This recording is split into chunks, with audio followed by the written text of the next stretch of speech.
Ladies and gentlemen, to you I introduce East Africa's #1 online TV station, Trendy TV.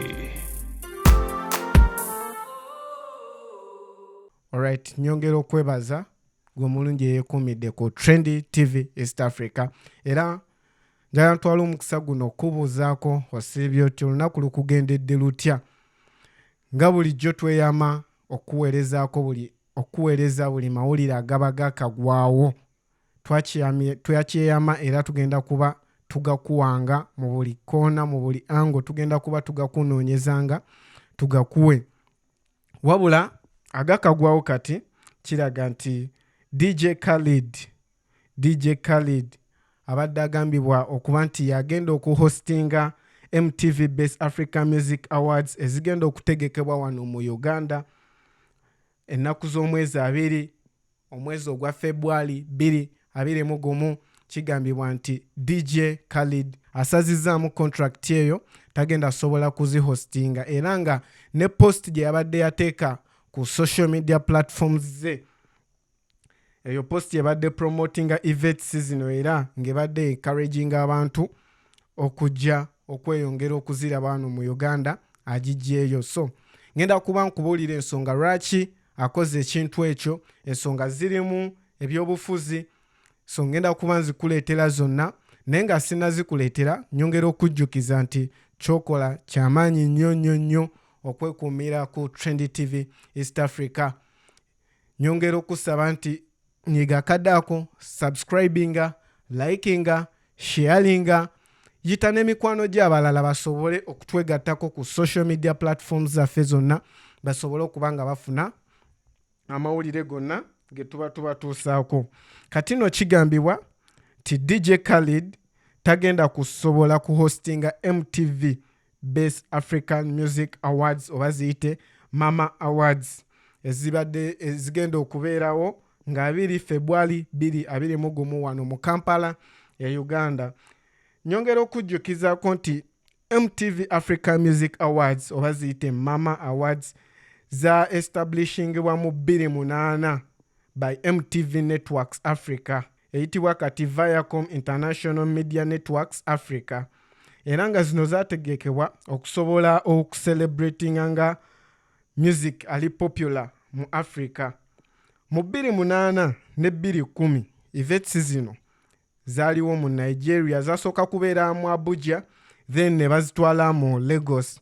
Mu 2009 event eno ya happeninga mu Nairobi. Nairobi ye capital city ya Kenya. Kakati omulundi guno zigenda kutegekebwa wano mu Uganda. Omuntu abadde alina ozihostinga ye DJ Khalid naye agambye tasobola. Ensonga lwaki omukulu ono DJ Khalid yasazizaamu contract yeeyo kyavudde ku waliwo American Human Rights Activists, oyo mulwanirizi wa ddembe ly'abantu mu America eyita Jeffrey Smith. Oyo ye yapostinze, ayina post gye yapostinze yamokinze DJ Khalid era eyamutaddeko pressure oba kaŋŋambe yamuleetedde naye okuyimuka nayimusa eddoboozi ku lw'ebyo ebiriwo mu ggwanga Uganda. Ebyo eby'omuyimbi Robert Kyagulanyi Ssentamu kati President wa NUP oba National Unity Platform okubanga yasibiddwa mu maka ge nga takkirizibwa kwetaaya, talina freedom. So ekyo kye kyaviiriddeko omuyimbi ono okusazaamu contract era agamba okuleka nga batadde Bobi Wine nga bamuwadde rights ze zonna ng'omuntu zalina okuba nazo lwajjo okujja mu Uganda ahostinge awards zino. Naye wekiba nga tekikoleddwa gavumenti ya Uganda tajja kusobola kujja mu Uganda kusobola kuhostinga awards zino kuba ajjukira nti kino kituyamba ddala ng'Abannayuganda ti post z'abadde ataddeyo zibadde zina engeri gye zipromotingamu event eno era nga zisikiriza abantu okuva mu nsi ez'enjawulo, okuva mu mawanga ag'enjawulo okujja mu Uganda okutuwaringa. Kitegeeza tubadde tugenda kufunamu kyamaanyi nnyo nga ffe Abannayuganda mu ngeri ya tourist attraction cause abantu babadde bagenda kuva mu nsi ez'enjawulo okujja mu Uganda, of which hotels ziba zifunamu, industry ya tourism eba efunamu n'ebintu ebirala bingi nnyo. So kakati ago ge gakyaliwo, naye tugenda kuba tukwongera ku mboozi eno. Wekumire ku Trend TV East Africa, kona mukaddaako, likinga, sharinga n'ekirala teweerabira kuyita mukwano gwo kutwegattako ku social media platforms zaffe zonna.